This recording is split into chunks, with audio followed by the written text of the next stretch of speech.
Hello students, आप सभी का स्वागत है हमारे YouTube channel study with Satendra में।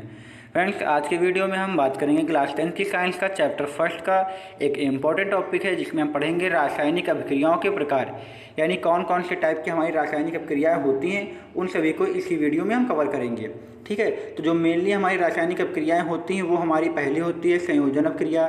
ठीक है, पहले हम पढ़ेंगे संयोजन अभिक्रिया के बारे में पढ़ेंगे, फिर सेकंड वाली हम पढ़ेंगे यहाँ पे वियोजन अभिक्रिया क्या होती है इसको समझेंगे, फिर उसके बाद हम बात करेंगे विस्थापन अभिक्रिया क्या होती है उसको समझेंगे, फिर उसके बाद द्विविस्थापन अभिक्रिया को जानेंगे, उसके बाद उपचयन एवं अपचयन अभिक्रिया को समझेंगे। ठीक है, तो इस वीडियो में हम बारी बारी करके इन सभी पांचों अभिक्रियाओं को अच्छे से डिटेल में विद एग्जाम्पल के द्वारा समझने की कोशिश करेंगे। तो आइए स्टार्ट करते हैं और सबसे पहले हम समझते हैं संयोजन अभिक्रिया क्या होती है, उसके बाद बारी बारी करके हम सभी को भी समझने की कोशिश करेंगे। ठीक है, तो संयोजन अभिक्रिया क्या होती है इसको हम देखते हैं। तो आइए यहाँ पे हम समझ लेते हैं सबसे पहले संयोजन अभिक्रिया के, जो कि हमारी पहली अभिक्रिया होगी। ठीक है, तो संयोजन अभिक्रिया क्या होती है पहले इसकी डेफिनेशन को समझते हैं। तो संयोजन अभिक्रिया की परिभाषा में ये कहा गया है कि दो या दो से अधिक अभिकारक, आप सभी को पता है कि तीर के इस तरफ अभिकारक लिखे होते हैं और तीर के दाएं तरफ उत्पाद लिखा होता है, हमने आपको पिछली क्लास में बताया था। तो दो या दो से अधिक अभिकारक होने चाहिए, या फिर दो हों या फिर दो से अधिक भी अभिकारक हों, तो उन सभी को क्या करना है, दो या दो से अधिक अभिकारकों को मिलाने पर, यानी आपस में मिलाने पर अगर एक उत्पाद बनता है, यानी क्या करता है एक या एक से अधिक उत्पाद बनते हैं, तो कहा जाएगा वो अभिक्रिया संयोजन अभिक्रिया है। कहने का मतलब क्या है कि दो या दो से अधिक उत्पाद मिलकर कोई एक उत्पाद बना रहे हैं तो कहा जाएगा संयोजन अभिक्रिया है। यहाँ पे देखिए हमने दो अभिकारक लिए हुए, एक अभिकारक ए ले रखा है, दूसरा अभिकारक बी ले रखा है। अब दो हैं या दो से अधिक भी ले सकते हैं, इन दोनों अभिकारकों को मिलाकर हमने एक उत्पाद बनाया, यानी उनका योग कर दिया, जोड़ दिया। योग संयोजन का मतलब होता है योग करना, इसे हम कहें तो योगात्मक अभिक्रिया भी कहते हैं। अगर आप चाहें तो इसका दूसरा नाम भी लिख सकते हैं, जो कि क्या है, योगात्मक अभिक्रिया भी कहते हैं। तो दो या दो से अधिक अभिकारकों को जोड़कर एक उत्पाद बनाना उसे क्या कहते हैं, संयोजन अभिक्रिया कहते हैं। ठीक है, तो ये हमारा सामान्य सूत्र हो गया। अब आइए हम कुछ एग्जाम्पल्स के द्वारा भी समझते हैं। तो यहाँ पे हम रिएक्शन नंबर 1 यहाँ पे देखते हैं, एग्जाम्पल नंबर 1। तो हमने मान लिया कि एक अभिकारक हमने लिया कैल्शियम ऑक्साइड, इसका नाम क्या है, कैल्शियम ऑक्साइड। आप सभी को याद रखना है, अगर नहीं पता है तो मैं यहाँ पे लिख दे रहा हूँ, इसका नाम क्या होगा, कैल्शियम ऑक्साइड होगा। ठीक है, ये कैल्शियम ऑक्साइड हो जाएगा। ठीक है, ये एक अभिकारक हो गया। अब हमें कहा गया दो या दो से अधिक, तो हम एक अभिकारक और ले लेते हैं CaO, इसके साथ में हम क्या करते हैं H2O ले लेते हैं, यानी जल का फॉर्मूला तो सभी को पता है H2O होता है। ठीक है, ये दो अभिकारक आपस में योग करेंगे, संयोग करेंगे, संयोग करके क्या बनाएंगे, एक उत्पाद का निर्माण करेंगे, तो उस प्रकार की अभिक्रिया हमारी संयोजन अभिक्रिया होगी। ठीक है, तो यहाँ पे देखिए Ca है, तो यहाँ पे Ca का हम Ca उतार दे रहे हैं। अब देखिए दो O हो जाएंगे और दो H हो जाएंगे, दो O और दो H मिलकर यहाँ पर O और H का होल टच बना लेंगे, यानी दो O हो जाएंगे, दो H हो जाएंगे। ठीक है, तो यहाँ पे देखिए CaO यानी कैल्शियम ऑक्साइड, H2O जल मिलके क्या बनाते हैं, CaOH का होल टच यानी कैल्शियम हाइड्रो ऑक्साइड। Ca से हमारा कैल्शियम हो जाएगा और OH से हमारा हाइड्रो ऑक्साइड हो जाएगा। तो आप लोगों ने क्या देखा यहाँ पे कि दो अभिकारक मिलकर यानी योग करके आपस में मिलकर क्या बनाते हैं, एक उत्पाद बनाते हैं। तो इस प्रकार की अभिक्रिया क्या होगी, संयोजन अभिक्रिया होगी। ठीक है, तो उम्मीद करता हूँ आप सभी को ये समझ में आ गया होगा। अगर नहीं भी आया है तो हम एक दो एग्जाम्पल्स और देख लेते हैं। दूसरा एग्जाम्पल हम यहाँ पे देख लेते हैं कि कोयले का जलना, यानी कोयला किस प्रकार जलता है। तो कोयला की बात आएगी तो कोयला के लिए हम कार्बन से यूज करते हैं, तो यहाँ पर हम कोयले के लिए क्या लिखेंगे, कार्बन लिख लेंगे। ठीक है, अगर हम बात करें इसकी अवस्था की बात करें तो अवस्था भी लिख सकते हैं, आप चाहे तो उसमें भी लिख सकते हैं, ये सॉलिड होता है, ये लिक्विड होता है। तो मान लेते हैं कोयला हमारा क्या है, ये सॉलिड है, ये लिख सकते हैं। अब कोयले का जलना अभिक्रिया, जलने का मतलब है कोई चीज़ या कोई भी पदार्थ कब जलता है, जब वो ऑक्सीजन के संपर्क में आता है, यानी हमें इसे जलाना है तो मतलब है हमें इसे किससे रिएक्शन करानी पड़ेगी, ऑक्सीजन गैस से रिएक्शन करानी पड़ेगी। ठीक है, तो आपको याद रखना है अगर किसी भी वस्तु या किसी पदार्थ को अगर हमें जलाना है तो उसे ऑक्सीजन से रिएक्शन करानी पड़ेगी।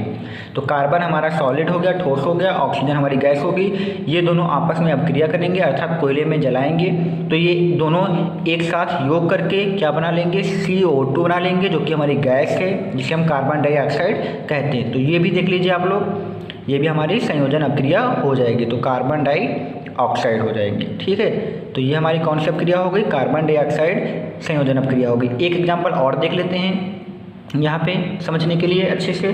तो यहाँ पे हम क्या करते हैं कि सल्फर डाइऑक्साइड का बनना देखते हैं। तो सल्फर डाइऑक्साइड किस प्रकार बनता है, तो यहाँ पे हम क्या करते हैं, एक सल्फर धातु ले लेते हैं, सल्फर अधातु होती है जो कि यहाँ पे सल्फर ले लिया। अब क्या करेंगे, इसको हम क्या करेंगे, ऑक्सीजन गैस में प्रवाहित करेंगे। किसमें, ऑक्सीजन गैस में प्रवाहित करेंगे। तो होगा क्या, सल्फर और ऑक्सीजन आपस में क्रिया करके यहाँ पे SO2 यानी सल्फर डाइऑक्साइड का निर्माण कर लेंगे। ठीक है, तो ये रिएक्शन भी आप लोग देख लीजिए, ये भी हमारी संयोजन अपक्रिया का उदाहरण है, क्योंकि यहाँ पे दो उत्पाद मिलकर एक उत्पाद का निर्माण कर रहे हैं तो संयोजन अपक्रिया होगी। ठीक है, क्या परिभाषा रहेगी, दो या दो से अधिक अभिकारक मिलकर आपस में एकल उत्पाद का निर्माण करेंगे तो कहा जाएगा कि वो अपक्रिया संयोजन अपक्रिया है। ठीक है, अगर आप सभी को इतना समझ में आ गया है तो हम अब इसको नोट्स में भी देख लेते हैं कि किस प्रकार इसकी लैंग्वेज वहाँ पर लिखी हुई है। ठीक है, ये लिखा हुआ कि वह अपक्रिया जिसमें दो या दो से अधिक अभिकारकों से एक एकल उत्पाद का निर्माण होता है तो ऐसी अभिक्रिया को संयोजन अपक्रिया कहते हैं। ठीक है, इस अभिक्रिया के लिए सामान्य सूत्र A+B AB जो कि हमने आपको दिखाया भी था। तो यहाँ पे वही लिखा हुआ है कि दो या दो से अधिक अभिकारक अगर आपस में संयोग करेंगे तो एकल उत्पाद का निर्माण करेंगे, उसे ही हम संयोजन अपक्रिया कहेंगे। कैल्शियम ऑक्साइड जो कि सॉलिड है, जल के साथ रिएक्शन करके कैल्शियम हाइड्रोक्साइड बनाता है, हमने आपको समझाया भी था। अब यहाँ पे कैल्शियम हाइड्रोक्साइड है, इसकी बात कर लेते हैं कि ये क्या करता है। ठीक है, इसके बारे में भी थोड़ा सा देख लेते हैं, बाकी हमने आपको संयोजन अपक्रिया की डेफिनेशन यहाँ पे दिखा दी है। ठीक है, तो यहाँ पे देख लेते हैं कैल्शियम हाइड्रोक्साइड के बारे में बात कर लेते हैं थोड़ी सी। तो यहाँ पे देख लीजिए कि कैल्शियम हाइड्रोक्साइड में क्या लिखा हुआ है कि इसका जो उपयोग होता है दीवारों पर सफ़ेदी करने के लिए किया जाता है। यह एक अविक्षेपण अपक्रिया है। ठीक है, अविक्षेपण अपक्रिया किस प्रकार है ये भी देखते हैं। जब कैल्शियम हाइड्रोक्साइड से दीवारों पर पुताई की जाती है, यानी कैल्शियम हाइड्रोक्साइड से हम जब दीवारों पर पुताई करेंगे तो यह वायु में उपस्थित, यानी हमको आप सबको पता है कि वायु में बहुत सारी गैसें होती हैं, तो उसमें वायु में CO2 गैस भी होती है। तो वायु में उपस्थित CO2 से अभिक्रिया करके कैल्शियम कार्बोनेट का एक पतला परत बना लेता है, वह इसका निर्माण करता है और उसके साथ जल H2O का निर्माण भी होता है। ठीक है, जो वाष्पीकृत हो जाए, यानी H2O हमारा क्या हो जाएगा, वाष्पीकृत हो जाएगा। तो यानी जो कैल्शियम हाइड्रोक्साइड दीवारों पर पुताई की जाएगी तो CO2 से रिएक्शन करके मेनली हमारा कैल्शियम कार्बोनेट बनाएगा। ठीक है, और बाकी जल हमारा वाष्पीकृत हो जाएगा। तो वही हमारा जो कैल्शियम कार्बोनेट होगा वही हमारा क्या होगा, पुताई करने पे रहता है, वही हमारा दीवार पे रहता है, जिसका कलर दुधिया कलर का होता है। तो यहाँ पे देख लीजिए CaOH का वोल्टेज कैल्शियम हाइड्रोक्साइड जो कि एक्वा है, ये कार्बन डाइऑक्साइड के संपर्क में आएगा जब वायु में रहेगा, दीवारों पर रहेगा, तो ये रिएक्शन करके क्या बनाएगा, CaCO3। यहाँ पे दो O हैं, एक O हम यहाँ से निकालेंगे तो CO3 हो जाएगा, फिर यहाँ पे एक O बचेगा और दो H बचेंगे तो H2O बना लेगा। H2O हमारा भाप बन जाएगा, वाष्प बन जाएगा, तो CaCO3 ये सिर्फ दीवार पर रह जाएगा। तो यही हमें दीवार पर दिखाई देता है, जो कि दुधिया कलर का दिखाई देता है। ठीक है, तो कैल्शियम हाइड्रोक्साइड के बारे में ये छोटी सी डिटेल आपको याद रखना है। ठीक है, इसके बाद संयोजन अपक्रियाओं के अन्य उदाहरणों को भी हम देख लेते हैं। यहाँ पे कैल्शियम हाइड्रोक्साइड के अन्य एग्जाम्पल हमने आपको बताया था, कोयले का जलना, कार्बन और ऑक्सीजन आपस में रिएक्शन करके दो अभिकारक मिलकर एक उत्पाद CO2 बनाते हैं, जो कि कोयले का जलना एक अपक्रिया होती है। ठीक है, संयोजन अपक्रिया ये हमने आपको समझाई थी। दूसरी हमने आपको समझाया था कि सल्फर और ऑक्सीजन आपस में रिएक्शन करके SO2 बनाते हैं, ये भी हमने आपको समझाई थी। फिर यहाँ पे देखिए जल का बनना भी हमारा संयोजन अपक्रिया है। जल बनने के लिए क्या करना पड़ेगा, हमें हाइड्रोजन गैस लेनी पड़ेगी और ऑक्सीजन गैस लेनी पड़ेगी, दोनों को एक दूसरे के साथ अभिक्रिया करानी होगी, तब जाके हमारा क्या बनेगा, H2O बनेगा। ठीक है, यहाँ पे H2O हम यहाँ पे लिख लेंगे। यहाँ पे देखेंगे इस तरफ O की मात्रा 2 थी, इसलिए हमने इसमें 2 से मल्टीप्लाई कर दिया ताकि हमारा बैलेंसी पूरी हो जाए, जो कि आप सभी को हमने पहली क्लास में बताया था रासायनिक समीकरण को संतुलित करना। यहाँ पे O 2 थे, इसलिए यहाँ पे हमने 2 से गुणा कर दिया ताकि ये O की मात्रा पूरी हो जाए। अब यहाँ पे 2 से गुणा करने से H की जो बैलेंस की हो जाएगी वो 4 हो जाएगी। इस तरफ H 2 थे, इसलिए इसमें भी हमने 2 से गुणा करके इसकी बैलेंस की पूरी करी ताकि अभिक्रिया हमारी संतुलित हो जाए। फिर यहाँ पे जंग लगना भी हमारा संयोजन अपक्रिया के एग्जाम्पल में आता है। ये Fe हमारा लोहा है, लोहा वायु के संपर्क में आकर उसमें जंग लग जाती है, यानी जंग का मतलब क्या होता है, फेरस ऑक्साइड। जो हमारी जंग होती है वो फेरस ऑक्साइड की होती है। ठीक है, तो ये लोहा है, वायु के संपर्क में आएगा, आपस में अभिक्रिया करके क्या बना लेगा, फेरस ऑक्साइड, जो कि हमारी जंग होती है। अब देखिए यहाँ पे Fe और O मिलकर FeO बनाएंगे। अब यहाँ पे संतुलित समीकरण की बात करते हैं। यहाँ पे देखिए O इस तरफ 2 है, इस तरफ O कितने हैं, 1 है, तो इसमें हम 2 से गुणा कर देंगे ताकि हमारे O की वैलेंसी पूरी हो जाए। ठीक है, तो यहाँ पे हम 2 से जैसे गुणा करेंगे तो हमारे O तो दोनों पूरे हो जाएंगे, लेकिन यहाँ पे देखिए Fe की संख्या यहाँ पे कितनी हो जाएगी, दाएं तरफ 2 हो जाएगी, बाएं तरफ 1 है, इसलिए हम क्या करेंगे, बाएं तरफ भी Fe में हम 2 से गुणा कर देंगे। इस प्रकार की हमारी पूरी जो समीकरण है संतुलित हो जाएगी। ठीक है, इतना समझने के बाद अब हम नेक्स्ट अपक्रिया की तरफ चलते हैं, जो कि हमारी होगी वियोजन अपक्रिया। ठीक है, उसे अपकरण अपक्रिया भी कहते हैं। पहले हम वियोजन अपक्रिया को अच्छे से समझ लेते हैं, फिर उसको हम नोट्स के द्वारा भी देख लेते हैं कि कैसे इसकी लैंग्वेज वहाँ पे लिखी हुई है। ठीक है, तो देखते हैं वियोजन अपक्रिया क्या है। यहाँ पे देखिए हम सेकंड अपक्रिया की बात कर लेते हैं, वियोजन अपक्रिया। वियोजन अपक्रिया क्या होती है, तो आपको याद रखना कि वियोजन अपक्रिया में एक अभिकारक, एकल अभिकारक मतलब एक अभिकारक दो या दो से अधिक उत्पादों में टूटता है। ठीक है, वियोजन का मतलब होता है वियोग होना यानी टूटना। अगर आप वियोजन के अर्थ पर जाएंगे तो इसका मतलब होता है टूटना। ठीक है, यानी हमें तोड़ना है इसमें। तो यहाँ पे क्या होगा, कोई एक अभिकारक होगा जिसका हमने नाम दिया है AB, ये हमारा एकल अभिकारक है जो क्या करेगा, अभिक्रिया के दौरान दो या दो से अधिक अभिकारकों में टूटता है। तो ऐसी अभिक्रिया जिसमें एक अभिकारक दो या दो से अधिक अभिकारकों में टूटता है तो उस अभिक्रिया को हम वियोजन अभिक्रिया कहते हैं। ठीक है, तो आप सभी को ये समझ में आ गया होगा कि वियोजन अभिक्रिया क्या होती है। अब आपको बता दें कि जो वियोजन अभिक्रियाएं होती हैं वो 3 प्रकार की होती है। पहली होती है ऊष्मीय वियोजन, यानी ऊष्मा द्वारा हमारा वियोजन हो। ऊष्मा द्वारा एक अभिकारक दो या दो से अधिक उत्पादों में टूटे तो ऊष्मीय वियोजन होगा। विद्युत धारा प्रवाहित करने पर हमारा एक अभिकारक अगर दो या दो से अधिक उत्पादों में टूटता है तो विद्युत वियोजन होगा।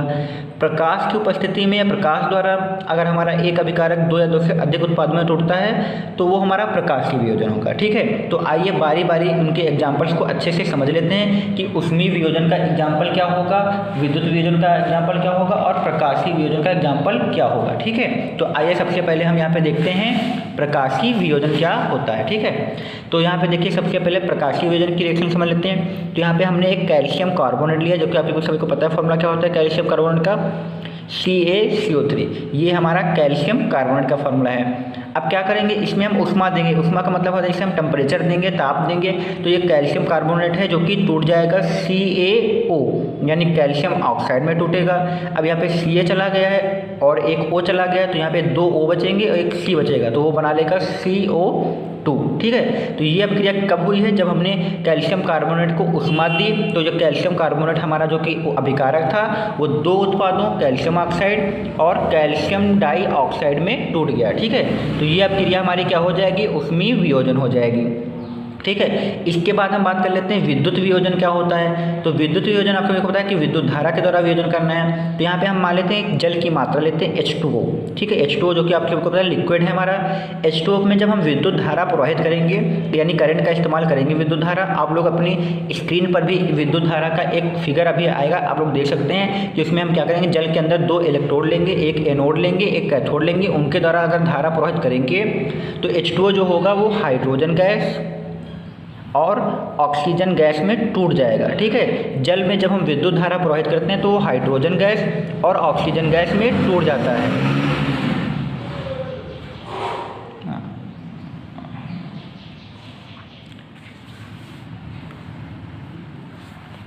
ठीक है, हाइड्रोजन गैस और ऑक्सीजन गैस में टूट जाता है। ठीक है, अब यहाँ पे रिएक्शन की बैलेंस की देख लेते हैं। तो इस तरफ देखिए यहाँ पे ऑक्सीजन में O की संख्या 2 है, इस तरफ ऑक्सीजन की संख्या 1 है, इसलिए हम यहाँ पे 2 से गुणा कर देंगे तो हमारे ऑक्सीजन बैलेंस हो जाएंगे। यहाँ पे देखिए ऑक्सीजन 2 हो चुके हैं, यहाँ भी ऑक्सीजन कितने हो चुके हैं 2, परंतु यहाँ पे 2 से गुणा करने पर यहाँ पे देखिए हाइड्रोजन की संख्या 2 दूनी 4 हो जाएगी। इस तरफ हाइड्रोजन संख्या यहाँ पे 2 है, तो इसमें भी हम क्या करेंगे 2 से गुणा कर देंगे ताकि हाइड्रोजन हमारे 4 हो जाएँ। ठीक है, तो जल के अंदर विद्युत धारा प्रवाहित करेंगे तो ये एकल अभिकारक 2 उत्पादों यानी हाइड्रोजन गैस और ऑक्सीजन गैस में टूट जाएगा। तो इस प्रकार की अभिक्रिया को हम वियोजन अभिक्रिया कहते हैं। ठीक है, इसके बाद हम बात कर लेते हैं कि प्रकाशीय वियोजन क्या होता है। प्रकाशीय वियोजन क्या होगा, जो प्रकाश की उपस्थिति में वियोजन होगा उसे हम प्रकाशीय वियोजन कहेंगे। ठीक है, तो इसमें हम एग्जाम्पल लेते हैं सिल्वर क्लोराइड का। सिल्वर क्लोराइड का फॉर्मूला होता है AgCl। ठीक है, ये हमारा सिल्वर क्लोराइड का फॉर्मूला होता है। अब क्या करेंगे, इसको हम ऊष्मा प्रवाहित करेंगे। ऊष्मा या मान के लिए चलिए हम सिल्वर क्लोराइड का लेके आए हैं, इसको हमने ऊष्मा में रख दिया। ऊष्मा का मतलब धूप में रख दिया, तो धूप में रखने के पश्चात क्या होगा, ये सिल्वर और क्लोरीन गैस में विभक्त हो जाता है। एकल अभिकारक है और ये किस में टूट जाएगा, सिल्वर में जो कि सॉलिड होता है, और क्लोरीन गैस यानी Cl2 में टूट जाएगा जो कि हमारी क्या है, गैस है। ठीक है, तो सिल्वर क्लोराइड को जब हम ऊष्मा देंगे यानी जो प्रकाश देंगे, प्रकाश की उपस्थिति में रखेंगे तो वो सिल्वर सॉलिड में अलग हो जाएगा और क्लोरीन गैस क्या होगी, क्लोरीन गैस बन के वहाँ से उड़ जाएगी। तो यहाँ पे देखिए क्लोरीन गैस में यहाँ पे 2 मॉलिक्यूल हैं, यहाँ पर कितने 1 हैं, इसलिए इसमें हम क्या करेंगे 2 से मल्टीप्लाई करा देंगे तो 2 Cl इधर भी हो जाएंगे, 2 Cl इधर भी हो जाएंगे। अब 2 से मल्टीप्लाई कराने पर क्या हुआ कि यहाँ पे Ag की संख्या कितनी होगी, 2 होगी, तो Ag की संख्या यहाँ भी 2 होनी चाहिए, इसलिए हम यहाँ भी 2 से गुणा करा देंगे। तो ये हमारा हो गया वियोजन अभिक्रिया, जबकि हमने ऊष्मीय वियोजन, विद्युत वियोजन और प्रकाशीय वियोजन को अच्छे से समझा। अब आइए इनको हम क्या करते हैं, नोट्स के द्वारा भी एक बार रिवीजन करके देख लेते हैं कि क्या लिखा हुआ है उसमें। तो यहाँ पे देख लीजिए, वियोजन या अपघटन अभिक्रिया को हम यहाँ पे थ्योरी समझ लेते हैं। तो यहाँ पे लिखा है वे अभिक्रियाएं जिनमें एकल अभिकारक वियोजित होकर या विघटित होकर दो या दो से अधिक उत्पादों का निर्माण करता है, उसे वियोजन अभिक्रियाएं कहते हैं। ये 3 प्रकार की होती हैं। पहले हमारा क्या है, ऊष्मीय वियोजन था, हमने बताया था आपको, दूसरा विद्युत वियोजन और तीसरा प्रकाशीय वियोजन। फॉर्मूला क्या होगा, सामान्य सूत्र मान लेते हैं यहाँ पे ए बी एक अभिकारक है जो कि 2 या 2 से अधिक उत्पादों में टूटेगा। तो यहाँ पे हमने 2 अभिकारक 2 उत्पादों में तोड़ा है, एक उत्पाद में, दूसरा बी उत्पाद में तोड़ा है। तो ठीक है, ये हमारा जनरल फॉर्मूला हो गया। फिर ऊष्मीय वियोजन में हमने आपको बताया था ऊष्मा द्वारा जो वियोजन होगा उसे ऊष्मीय वियोजन कहेंगे। यहाँ पे हमने CaCO3 का एग्जाम्पल भी आपको समझाया था। यहाँ पे क्या था, CaO में कैल्शियम ऑक्साइड में टूटा था और CO2 कार्बन डाइऑक्साइड गैस में भी टूटा था। दूसरा एग्जाम्पल देख लीजिए, यहाँ पे लिखा फेरस सल्फेट। तो यहाँ पे हमने फेरस सल्फेट को लिया हुआ जो कि एक हमारा अभिकारक है जो 2 या 2 से अधिक उत्पादों में टूटा है। यहाँ पे देखिए 1 2 3 उत्पादों में टूटा है, एकल अभिकारक 3 उत्पादों में भी टूटा है। तो यहाँ पे देखिए FeSO4 के हमने 2 मॉलिक्यूल लिए थे, तो हमारा एक बना है Fe2O3 यानी फेरिक ऑक्साइड, ठीक है, Fe2O3। यहाँ पे देखिए हमारे S कितने थे, 2 S थे, तो एक S हमारा SO2 बनाने में चला गया है, एक S हमारा SO3 बनाने में चला गया। ऑक्सीजन की बात करें तो 4 दूनी 8 यहाँ पे देख लीजिए 3 2 5 3 8 हैं, ठीक है। Fe2 2 हैं, सल्फर भी 2 हैं, तो ठीक है, यहाँ पे देखिए सल्फर ट्राईऑक्साइड का निर्माण होगा। ये हमारा हो जाएगा ऊष्मीय वियोजन। इसके बाद हम देख लेते हैं विद्युत वियोजन और प्रकाशीय वियोजन। तो यहाँ पे देखिए विद्युत वियोजन क्या होता है, विद्युत धारा द्वारा हुआ वियोजन विद्युत वियोजन कहलाता है। जबकि हमने आपको एग्जाम्पल भी समझाया था, जल का एग्जाम्पल लिया था, विद्युत उसमें प्रवाहित किया था, तो ये हाइड्रोजन गैस और ऑक्सीजन गैस में टूटा था, तो ये हो जाएगा हमारा विद्युत वियोजन। फिर इसके बाद प्रकाशीय वियोजन हमने आपको बताया था कि सूर्य के प्रकाश की उपस्थिति में जो वियोजन होता है उसे हम प्रकाशीय वियोजन कहते हैं। Ag सेल का एग्जाम्पल लिया था जिसमें Ag सॉलिड बन गया था और Cl2 अणु मिलकर क्लोरीन गैस बने थे।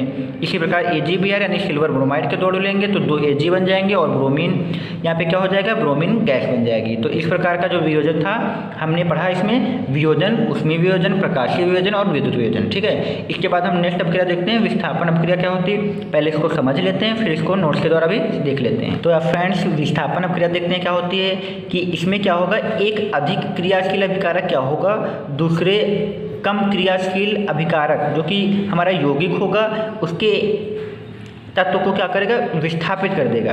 यहाँ पे देखिए ये यौगिक है जो कि दो तत्वों से मिलकर बना हुआ है, यौगिक है जो कि B और C तत्वों से मिलकर बना हुआ है। यहाँ पे देखिए ये अकेला धातु है, यहाँ पे क्या होगा, एक कम क्रियाशील धातु क्या करेगी, दूसरी मतलब एक अधिक क्रियाशील धातु क्या करेगी, किसी यौगिक से दूसरी कम क्रियाशील धातु को विस्थापित कर देगी। मान लीजिए ये कोई धातु है जो कि अधिक क्रियाशील है, ये यौगिक है, उसमें एक धातु क्या है B जो कि कम क्रियाशील है। तो जब ये आपस में रिएक्शन करेंगी तो एक क्या करेगा, इसको यहाँ से हटा देगा यानी विस्थापित कर देगा और खुद इसकी जगह पे यहाँ पे जुड़ जाएगा और B कहाँ हो जाएगा, हट जाएगा। तो अधिक क्रियाशील अगर धातु किसी यौगिक से कम क्रियाशील धातु को अगर विस्थापित कर देती है, हटा देती है, तो उस प्रकार की अभिक्रिया को हम विस्थापन अभिक्रिया कहते हैं, ठीक है। आइए इसको एग्जाम्पल के द्वारा अच्छे से और समझ लेते हैं। तो यहाँ पे मान लीजिए हमने यहाँ पे एक लिया हुआ है Fe धातु, यानी आपको पता है लोहा होता है, Fe लोहा, ये क्या करेगा, कॉपर सल्फेट के विलयन से, यौगिक ले लीजिए या फिर विलयन, यहाँ पे हमने कॉपर सल्फेट जो कि 2 चीज़ों से मिलकर बना हुआ है, कॉपर और सल्फेट से मिलकर बना हुआ है, ये हमने एक विलयन ले लिया जिसमें कौन सी धातु है, कॉपर धातु है, ठीक है। इन दोनों को ले लिया। अब हमको पता है कि विद्युत रासायनिक श्रेणी एक होती है जिसमें जो Fe है यानी लोहा है वो कॉपर से ऊपर होता है, यानी ये अधिक क्रियाशील है। जो Fe हमारा है वो अधिक क्रियाशील है किससे, कॉपर से। तो ये क्या करेगा, Fe कॉपर को कॉपर सल्फेट के विलयन से विस्थापित कर देगा, विस्थापित करेगा तो क्या होगा, इसकी जगह पर कौन आ जाएगा, Fe आ जाएगा। Fe के साथ क्या हो जाएगा, SO4 हो जाएगा और CO कहाँ पे चला जाएगा, यहाँ से दूर हो जाएगा, यहाँ पे CO आ जाएगा। यानी क्या करेगा, अधिक क्रियाशील धातु ने कॉपर सल्फेट के विलयन से कम क्रियाशील धातु कॉपर को उसके स्थान से विस्थापित कर दिया, ठीक है। तो यहाँ पे देख लीजिए ये विस्थापन हो चुका है। तो इस प्रकार की अभिक्रिया को हम विस्थापन अभिक्रिया कहते हैं, ठीक है। ये हमारा कॉपर सल्फेट था, आपको नाम भी याद रखना है, ये क्या था हमारा, कॉपर सल्फेट था। और ये हमारा क्या बन गया है, Fe से हमारा हो जाएगा फेरस, SO4 से हमारा सल्फेट हो जाएगा, ठीक है। कॉपर की बात कर लें तो ये हमारा सॉलिड है, और ये बात कर लें कॉपर की बात कर लें तो ये हमारा सल्फेट है, सॉलिड है। तो कॉपर की बात कर लें, ये हमारा सॉलिड है। FeSO4 जो कि हमारा फेरस सल्फेट, ये हमारा एक्वा हो जाएगा। ठीक है, यहाँ पे देख लीजिए कॉपर सल्फेट, ये भी हमारा क्या होगा, एक्वा होगा। Fe जो कि हमारा होगा सॉलिड होगा। तो ये विस्थापन अपक्रिया का एक एग्जाम्पल है। इसके बाद हम एक एग्जाम्पल और समझ लेते हैं। यहाँ पे हम जिंक धातु ले लेते हैं, जिंक जो कि सॉलिड है। इसको क्या करते हैं, ये अभिकारक हमारा है। इस अभिकारक की क्रिया कॉपर सल्फेट विलयन से कराते हैं, जो कि हमारा एक्वा है। तो अभिक्रिया क्या होगी, जो कि जिंक धातु जो होती है कॉपर से अधिक क्रियाशील है। जिस प्रकार Fe अधिक क्रियाशील थी, उसी प्रकार जिंक भी कॉपर से अधिक अभिक्रियाशील है। तो क्या करेगा जिंक, इसे कॉपर सल्फेट के विलयन से कॉपर को हटा देगा। तो हटाने के पश्चात वहाँ पर कौन आ जाएगा, Zn खुद आ जाएगा। और Zn के साथ क्या है यहाँ पे, SO4 है। तो ये एक्वा हमारा बन जाएगा और कॉपर हमारा यहाँ पे अलग हो जाएगा। तो ये हमारा सेकंड एग्जांपल हो जाएगा। कॉपर सल्फेट है, इसका नाम अगर बात कर लें तो ये हमारा हो जाएगा जिंक सल्फेट हो जाएगा। ठीक है, एग्जाम्पल और समझ लेते हैं यहाँ पे अच्छे से समझने के लिए। जितने एग्जाम्पल हम अच्छे से समझेंगे उतनी हमारी ज़्यादा रिएक्शंस तैयार होंगी।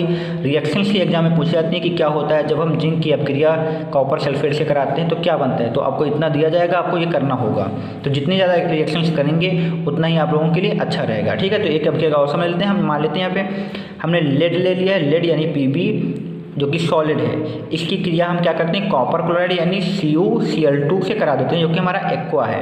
ठीक है, कॉपर क्लोराइड इसका फॉर्मूला होता है, आप नाम याद रखना क्या होता है, कॉपर क्लोराइड। ठीक है, ये कॉपर क्लोराइड हो जाएगा, इसका नाम हो जाएगा। ठीक है, कॉपर क्लोराइड। इसकी रिएक्शन कराएंगे तो लेड जो धातु जो होती है ये कॉपर से अधिक क्रियाशील होगी।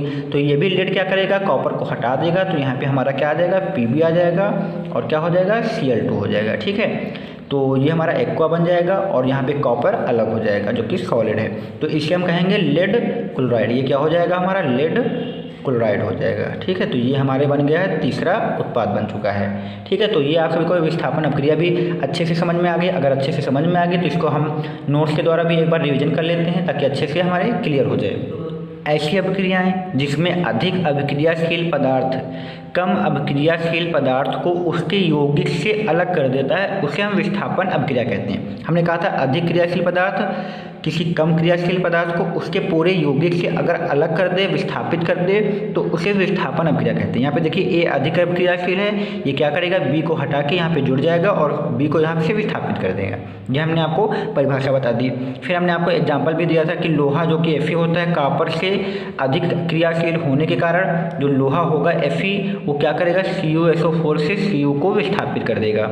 हमने आपको बताया था यहाँ पे Fe आ जाएगा और Cu यहाँ से अलग हो जाएगा। ये एग्जाम्पल समझाया था। ठीक है, इसके बाद हमने आपको ये एग्जाम्पल भी आपको अच्छे से समझाया था। ये कौन सा एग्जाम्पल देख लीजिए, Zn का, जो कि जिंक धातु है कॉपर सल्फेट से कॉपर को विस्थापित कर देगी तो जिंक सल्फेट बना लेगा और Cu बना लेगा। ठीक है, इसके बाद हमने आपको समझाया था कि लेड धातु कॉपर सल्फेट कॉपर क्लोराइड से कॉपर को विस्थापित करके लेड क्लोराइड बना लेगा और कॉपर को अलग कर देगा।